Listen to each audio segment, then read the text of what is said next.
A shiver of recognition coursed through her veins, her breath catching in her throat as she stood frozen before a revelation that would unravel the very fabric of her existence. Jasmine Mitchell, a young black waitress with eyes that had seen too much and yet not enough, found herself staring at a photograph, a fragment of her forgotten past, framed in gold within the opulent walls of the Blackwell mansion. The image was of a little girl no more than 4 with a shy smile and wild curls adorned in a pink dress that tickled the edges of her memory. "My God, it's me," Jasmine whispered, her voice barely a thread in the tapestry of the mansion's grandeur. Her hands trembled, the crystal tray she held almost slipping from her grasp as she gazed at the relic of her lost childhood. How had her photo, a snapshot of innocence and lost dreams, found its way to this sanctuary of wealth? Raised in the shadows of foster care, Jasmine had always known the story of her life was incomplete, filled with gaps as wide as the chasm between her world and this one. Social workers had muttered about difficult circumstances, about fires that consume records. But never had she dreamt that the missing pieces of her puzzle would be displayed so boldly, so casually in the home of Chicago's elite. Richard Blackwell, the man who had just passed her by with barely a glance, was now the centerpiece of her shocked reverie. There he stood, a paragon of success in his perfectly tailored tuxedo, discussing philanthropy with the ease of a man who had never known lack. Jasmine's heart pounded. The security guard's voice jolted her back to the present. "Hey you, what are you doing here?" He barked, his tone as harsh as the reality she was suddenly facing. "Employees are not allowed in the private wings." "Sorry, I got lost looking for the bathroom," Jasmine lied, her smile strained as she tried to calm her racing pulse. She committed every detail of that photograph to memory before turning away. Back in the main hall, her eyes scanned the crowd, finding Richard Blackwell effortlessly commanding attention. The evening unfolded with a cruel twist of fate as Richard Blackwell, the guest of honor at this opulent charity event, stood before an audience of the affluent, his voice resonating with feigned sincerity. He spoke of aiding the forsaken, the underprivileged children, while the millionaires in attendance showered him with applause for his apparent generosity. What a bitter irony it was. The very man who spoke so eloquently about the plight of abandoned children had a photograph of his own forsaken daughter adorning his home, almost as if she were a hidden trophy of his past indiscretions. Jasmine watched him intently, her eyes scrutinizing every gesture, every word, every meticulously crafted smile. There was a flicker in his eyes when he spoke of second chance and mended families, a flicker of guilt so thinly veiled that she recognized it instantly. Her heart turned to ice when Richard casually mentioned the personal tragedy that had supposedly spurred his charitable endeavors. Personal tragedy. She hadn't perished. She had been abandoned. Life sometimes forces us to make impossible decisions, Richard intoned, his voice laden with rehearsed sorrow. Losing a daughter changes a man forever. But was it truly a loss, or was it a deliberate discarding? In that charged moment, as she observed the man who might be her biological father being celebrated for turning his pain into purpose, Jasmine made a life-altering decision. She was determined to uncover the full, unvarnished truth. And once she did, Richard Blackwell would face the consequences for every falsehood, every tear she had shed, every sleepless night she spent questioning her own worthiness of love. Yet as the room echoed with applause for the philanthropist of the year, none seemed to notice the subtle, enigmatic smile that crept onto Jasmine's lips. It was not the smile of a daughter reunited with her lost father. Rather, it was the smile of someone who had just identified her adversary's Achilles heel. This tale, you might feel, transcends the simplicity of a family reunion. Indeed, what Jasmine was about to unearth about Richard Blackwell would render his philanthropy a mere shadow, a jest in comparison to the retribution she envisioned. 3 days. After the event, the image of that photograph haunted Jasmine like a persistent ghost. Every time she closed her eyes, she was met with the innocent smile of the child she once was, now nothing more than a decorative piece in the home of the man who was supposed to be her protector. She was desperate for answers, But where could she possibly begin? Richard Blackwell was untouchable, a titan in the business world, CEO of a multinational corporation, a board member at three prestigious universities, and in a cruel twist of irony, a patron of numerous orphanages across the state.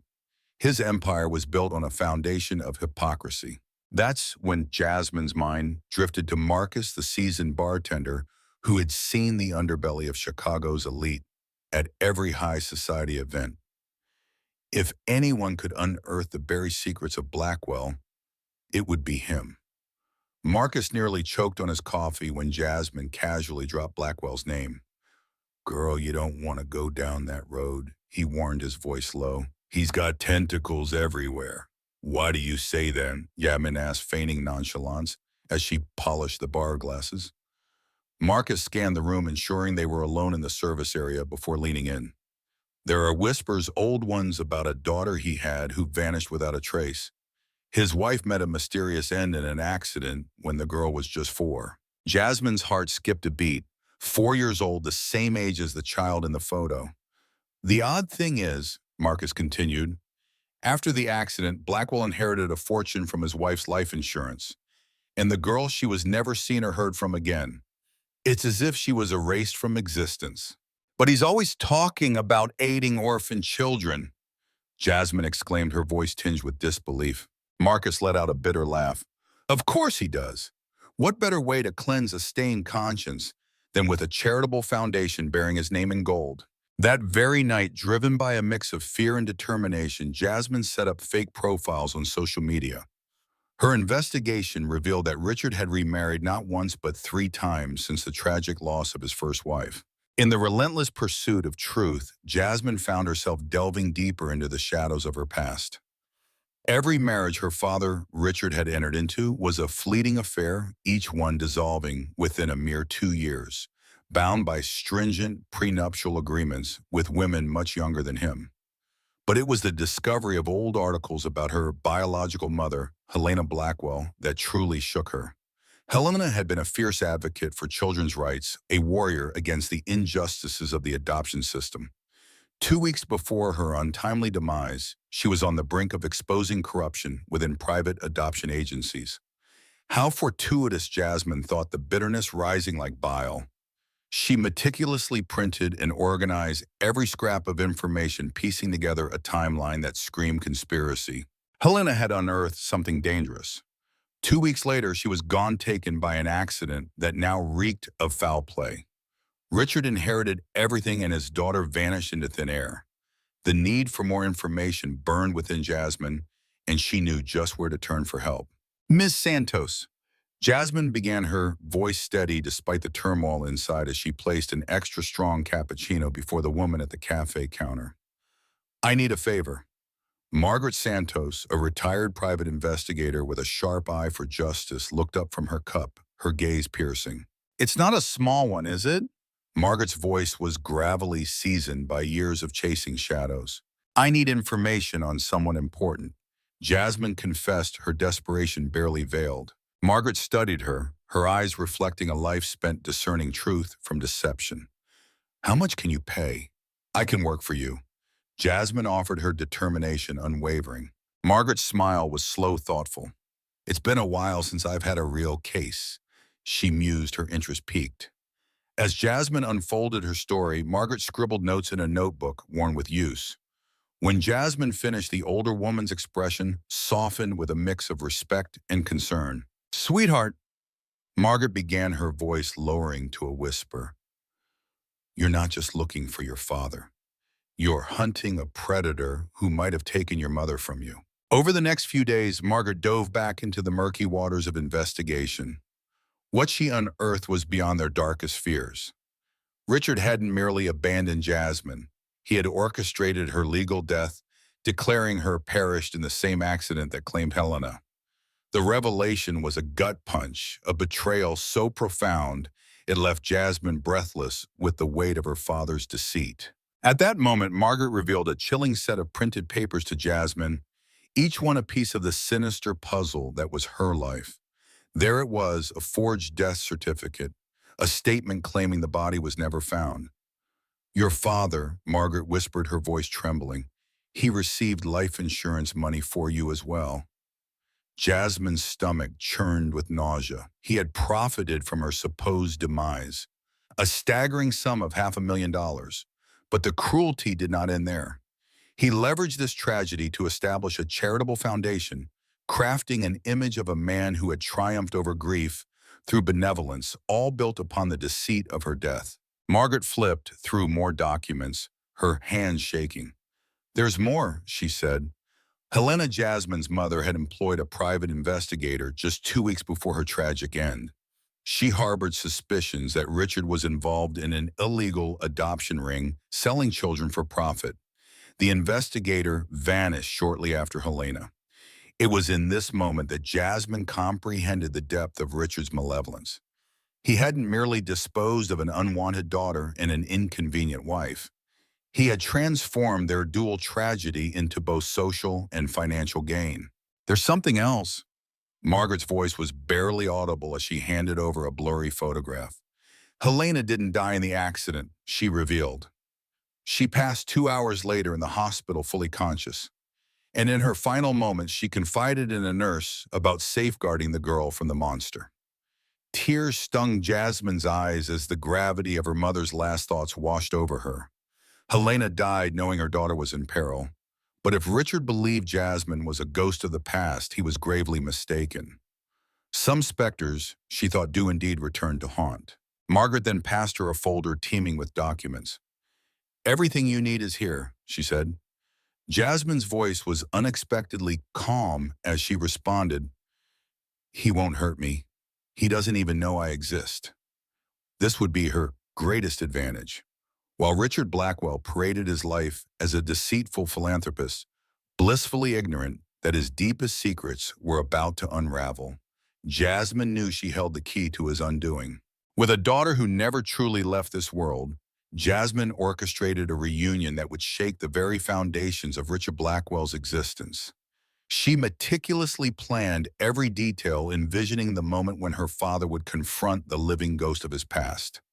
The setting was none other than his foundation's next charity event, a gala for orphan children where irony would meet destiny head-on. The gala was alive with the clink of crystal and the murmur of philanthropists, each word echoing the hollow promises of a man who had built his empire on the ashes of a lie. Richard Blackwell, standing on the stage, waxed poetic about second chances and the profound transformative power of paternal love. His voice carried a rehearsed sincerity, while the millionaire guests clapped their applause a symphony to his perceived benevolence. Unseen by the crowd, Jasmine moved through the room, a waitress in disguise, her tray laden with champagne, her smile concealing decades of suppressed rage. Today, the stage was set for Richard Blackwell to meet not just his daughter, but his reckoning. Ladies and gentlemen, Richard's voice boomed, as someone who tragically lost a daughter, I understand the depth of pain these children endure. That's why our foundation, that's when Jasmine, her heart pounding with the weight of 20 years, approached the stage. She smoothly took the microphone from an unsuspecting assistant. Excuse me, Mr. Blackwell, may I ask you a question? Her voice was calm, yet it sliced through the air with the precision of a scalpel. Richard's irritation was barely veiled as he looked down at her. Miss, shouldn't you be serving drinks? Indeed I should, Jasmine replied, her voice steady. But as the daughter of orphans, your words have stirred something deep within me, especially when you spoke of losing a daughter. Could you share more about that? Richard's smile was strained, his composure fraying at the edges. Well, it was a personal tragedy. I'd rather not delve into details. What a pity, Jasmine said, her eyes locking onto his, the room's silence amplifying the gravity of the moment. Because, Mr. Blackwell, I believe there's much more to that story than you've ever told. Richard's face contorted in disbelief, his eyes narrowing into slits as he scrutinized Jasmine's every feature. In that moment, he truly saw her, perhaps for the first time. Here stood the flesh and blood he had forsaken, the child he had declared dead to the world for a sinister gain. You can't be Jasmine Helena Mitchell, or rather Jasmine Helena Blackwell. He stammered, his voice quivering with the shock of revelation. My daughter, whom I declared dead to collect $500,000 in life insurance. The audience erupted into a cacophony of whispers and gasps, their eyes wide with the unfolding drama. Richard, in a desperate bid to silence the truth, reached for the microphone, but Jasmine, with the agility of the wrong, stepped back, her eyes blazing with a fire that could not be quenched. Ladies and gentlemen, she announced, her voice steady despite the storm of emotions within, how about we truly acquaint ourselves with the real Richard Blackwell? From her pocket, she produced a thick envelope, the contents of which were the silent witnesses to years of deceit. Here, she declared, pulling out papers one by one, are the fake death certificates he created for me and my mother. Here are the life insurance receipts he received for our supposed deaths. She then held up an enlarged photo, an autopsy report, its stark lines revealing the truth. And here, see for yourself. Helena Blackwell didn't die in an accident. She was poisoned 2 hours earlier. Richard staggered, his world crumbling. That's absurd slander, he protested weakly, his voice barely a whisper against the tide of evidence. Is it? Jasmine countered, her tone both sharp and sorrowful. She gestured to the screen behind the stage, where a childhood photo of hers appeared, the same one she had secretly captured in his office. Then explain why you have my photo hanging in your private office with a loving inscription on the back, to the most amazing dad in the world. I love you, Jasmine. The audience fell into a stunned silence, their collective breath held as the gravity of the moment sank in. Jasmine, her voice softening, yet carrying the weight of her pain, turned to face Richard. 20 years, Richard. 20 years I grew up believing I was abandoned, that my parents had died, leaving me to navigate a world of worthlessness. And all the while you leveraged our tragedy to craft your image as a philanthropist, amassing millions under the guise of our misfortune. At the gala, where the clinking of champagne glasses echoed through the grand hall, a revelation more chilling than the crisp wine was about to unfold. Margaret, ever vigilant, stood at the stage's edge, her camera silently capturing every moment. But amidst the orchestrated opulence, a laughter rang out, bitter and sharp. Isn't it just the epitome of irony? Jasmine's voice cut through the room, her eyes gleaming with a mix of pain and vindication. You, Richard, who created a foundation on the ashes of our supposed demise, hired me to serve at your gala. Richard, his face paling under the scrutiny, attempted to salvage his crumbling facade. You have no concrete evidence, he stammered, his voice betraying his fear. Oh, but I do, Jasmine countered with a serene smile that belied the storm within. Check your emails, journalists. I've just sent you recordings where Richard confesses to his lawyer about eliminating his problem, his own flesh and blood. The room erupted as camera flashes sparked like fireworks, each one capturing Richard's descent into infamy. He whispered, his voice barely a shadow, you planned all this. His eyes wide with realization met Jasmine's. Of course I did, she responded, her voice cold, her resolve ironclad. You taught me that revenge, like a fine wine, is best served chilled. And Dad, she savored the word like a bitter herb. 20 years is a long time to let it chill. The audience now, a sea of departing figures, murmured their discontent, their steps quickening as they distanced themselves from the unfolding drama. Richard, now solitary on the stage, watched his life's work unravel, the same icy detachment he once wielded, now mirrored back at him by his own daughter. As Jasmine descended the stage, she delivered her final blow. And Richard, you'll be delighted to know the FBI is en route. They're here for insurance fraud, murder, and laundering money. They said your evidence is more than sufficient. Sirens wailed in the distance, the sound of fitting requiem for Richard's fall. As handcuffs clicked around his wrists, a poignant question lingered in the charged air, a question that echoed through the years of deceit, betrayal, and the meticulously executed revenge. Was it conceivable that a father could truly know the depth of his daughter's resolve? Could a family shattered by greed ever find a sliver of redemption? Or are some wounds too deep to heal, even when justice finally triumphs 6 months after Richard Blackwell's arrest? Jasmine sat in the office that had once been the domain of the man who tried to erase her very existence. The plaque on the door now declared, Helena Blackwell Foundation, Executive Director Jasmine Mitchell. The FBI had frozen all of Richard's assets, uncovering that only 12% of the foundation's donations had actually reached the orphan children. The rest had fueled the opulent lifestyle of a man whose empire was built on the backs of the deceased and the deceitful. Ironic, isn't it? Margaret, now her official assistant, remarked, flipping through the financial reports. He used your death to raise millions, and now you're using those same millions to do the work he only pretended to do. Jasmine smiled, signing a check for the construction of the 5th new orphanage. The money confiscated from Richard would now fulfill the promises he had made, this time for real. The transformation in Jasmine's life had been both radical and public. The once humble waitress who served champagne to the elite was now gracing the covers of national magazines, hailed as the daughter who rose from the dead to seek justice. Time magazine had even named her one of the 30 most influential people of the year. Television shows were clamoring for exclusive interviews, eager to delve into how she had exposed one of the country's largest charity fraud schemes. You've become more famous than he ever was. Marcus, the former bartender turned event coordinator for the new foundation, laughed. Richard Blackwell spent decades building a reputation, and you dismantled it in just 20 minutes. And what a dismantling it had been. News about Richard's downfall trickled in regularly from the prison, each report a reminder of the empire that had crumbled under Jasmine's relentless pursuit of truth and justice. Could this be the beginning of healing for a family torn apart by greed, or was the damage too profound? Only time would tell.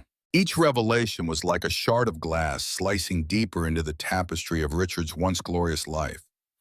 His former associates, driven by a betrayal and financial ruin, had launched a barrage of lawsuits seeking to reclaim the $8.2 million they had poured into his deceitful foundation. Meanwhile, his 3 ex-wives, no longer bound by silence, unleashed their tales of terror in tell-all books with titles like Married to a Monster, Life with a Psychopath, and How I Escaped a Killer. Their words painted a chilling portrait of the man he had been. His status symbols crumbled one by one. The exclusive golf club, once a place of pride, stripped his name from its annual tournament and his plaque from its halls. The university, too, disavowed him, erasing his name from the library he had so proudly funded. And the church where he once sought solace closed its doors to him upon his release, leaving him to wander in spiritual exile. Yet amidst this wreckage, Jasmine found a silver lining. Through her relentless pursuit of truth, she unearthed a connection to her real family. Helena, her mother, had a sister, Sarah, who had never ceased her search for Jasmine, only giving up when hope seemed futile. "You have her eyes," Sarah whispered, tears mingling with joy as she held up an old photograph of Helena. "Your mother would be so proud of the woman you've become." Sarah wasn't just an aunt. She became the family Jasmine yearned for. Together, they pieced together Helena's legacy, documenting her fervent activism for children's rights. The investigation Helena started into corrupt adoption agencies was now in the hands of the FBI, leading to the arrest of 47 individuals and the shutdown of 12 nefarious operations. She didn't die in vain, Sarah reflected during their late-night sessions of sorting through documents. She planted seeds that you've nurtured into a forest. Contrastingly, Richard faced the stark reality of his downfall. Convicted of murder, fraud, and money laundering, he was sentenced to 25 years in prison. His fortune, once vast and untouchable, was seized for reparations, leaving him destitute in every sense. His high society friends, once eager for his company, had vanished, leaving him to face his consequences alone. Tried to build his empire on deceit and destruction, whereas I chose to construct a world of hope and healing. Each letter I receive, every child whose life has been touched by our efforts, is a testament to the power of redemption. These aren't just pieces of paper, they are the very heartbeat of our mission. Oh, how the irony of fate unfolds. The same man who sought to erase his past to snuff out the light of truth inadvertently lit the way for countless futures. I was young and stupid when this happened. He pleaded in his letter, a desperate cry for forgiveness. But forgiveness, dear reader, is not merely given. It is earned through acts of contrition and change. Jasmine, with a heart torn between the pain of her origins and the potential for grace, understood this better than most. The foundation born from the ashes of betrayal has become a beacon of hope. Imagine, if you will, the joy on the faces of those children, their futures brightening with each scholarship, each family reunion. Jasmine, I got a scholarship to study medicine at Harvard, wrote Amanda, her words a testament to the transformative power of compassion.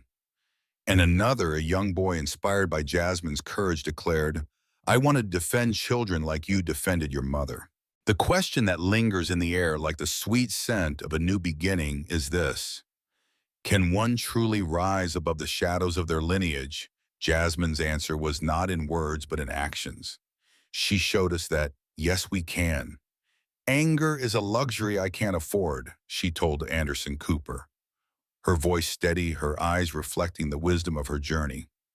Richard Blackwell taught me unintentionally the most valuable lesson of my life, that our origins don't define our destiny. Indeed, the program displayed not just buildings and statistics, but the living, breathing proof of her philosophy. 5 modern orphanages, 200 children receiving education that would have been a dream. 89 families reunited their lives, pieced back together, and 156 young people, their futures secured by scholarships. All this funded by the very money Richard thought would bury his secrets. The difference between them, Jasmine continued, was stark and profound. He sought to erase, to destroy, to conceal. She, on the other hand, built, nurtured, and revealed. With every child she helped, with every family she mended, Jasmine painted a new canvas, vibrant with the colors of hope and resilience. Here was a legacy not of blood, but of choice. He exploited a tragedy for personal gain, while I harnessed it to uplift others.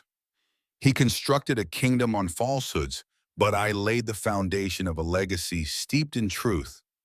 The final scene of the program captured Jasmine's first visit to Helena's grave, a poignant moment where she unveiled a new pink marble headstone. It replaced the simple plaque that merely stated, Helena Blackwell 1975 to 2003, with a more fitting tribute, Helena Blackwell, mother, activist, heroine. She fought for the voiceless. Her daughter has fulfilled the mission. As Jasmine laid a bouquet of white roses on the grave, she whispered, We did it, Mom. The justice you yearn for has arrived. And isn't it the sweetest irony? It came through the daughter he tried to erase, yet you raised to be indomitable. Leaving the cemetery, her phone buzzed with a notification that brought a smile to her lips. The foundation had shattered another record, amassing more funds in 1 week than Richard had ever contributed in his so-called philanthropy. That evening, in her new apartment overlooking the sprawling city of Chicago, Jasmine pondered her journey. From a shadow serving champagne to those who scorned her, she had become the beacon of hope for countless children abandoned by the system. Her phone rang. It was Sarah, her aunt, calling, as she did every night. How was your day, dear? Transformative, Jasmine replied, her gaze sweeping over the city that now recognized her as a heroine. 50 more children found homes through our program today. How about you? I've finished organizing Helena's journals. We're going to publish a book about her work. Jasmine smiled.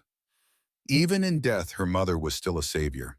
The sweetest revenge wasn't the downfall of Richard Blackwell, though that was certainly part of it. It was the enduring impact of Helena's spirit, now carried forward by her daughter, who had turned tragedy into triumph. The satisfaction of this triumph was beyond measure. The sweetest revenge was not merely to surpass him, but to embody everything he had once feigned, amplified 1,000-fold. Or while he languished in a dank cell, his eyes glued to the news broadcasts, detailing how his supposedly deceased daughter was constructing an empire from the ashes of his deceit. Richard had attempted to obliterate Jasmine's existence from the annals of time, but she did not merely reclaim her story. She transformed her agony into a beacon, guiding countless others through their darkest nights. Now, as Richard counts the endless days in his bleak confinement, the cold metal of his cell bars greeting him each morning in the hard concrete, his nightly bed, Jasmine rises each day, enveloped in the luxury of Egyptian silk, her every breath a testament to the dreams her mother held dear. This victory, oh, how sweet it is, untouched by prison walls, untainted by lies, unshaken by betrayal. If this tale of justice, resilience, and profound change has stirred your soul, do consider subscribing to our channel. Here we share stories that resonate with the truth that sometimes the most unexpected endings are precisely the ones we crave to hear. For in the end, true victory isn't merely enduring the tempest. It's about becoming the lightning that illuminates the path for others still wandering in the shadows. Thank you for joining us on this journey. Your comments, likes, shares, and subscriptions mean the world to us as together we spread light and hope.